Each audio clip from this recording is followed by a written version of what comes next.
आपण रोज अन्न खातो, पण कधी थांबून विचार केलाय आपल्या थाळीपर्यंत हा एक घास नेमका येतो कसा? तर शेतीमुळे. शेती म्हणजे फक्त पेरणी खुरपणी नाही, ती रोजची झुंज, रोजचं विज्ञान आणि आशेवर उभं राहणारं आयुष्य आहे.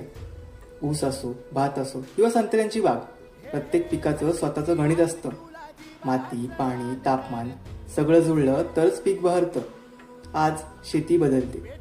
सेंद्रिय शेती मातीला ताकद देते, रासायनिक शेती उत्पादन वाढवते आणि आता आली आहे अचूक शेती. ड्रोन, सेन्सर, डेटा म्हणजे शेती आता आधुनिक झाली आहे. पाणी असेल तर बागायती, नसेल तर जिराईत. सोप्पं समीकरण.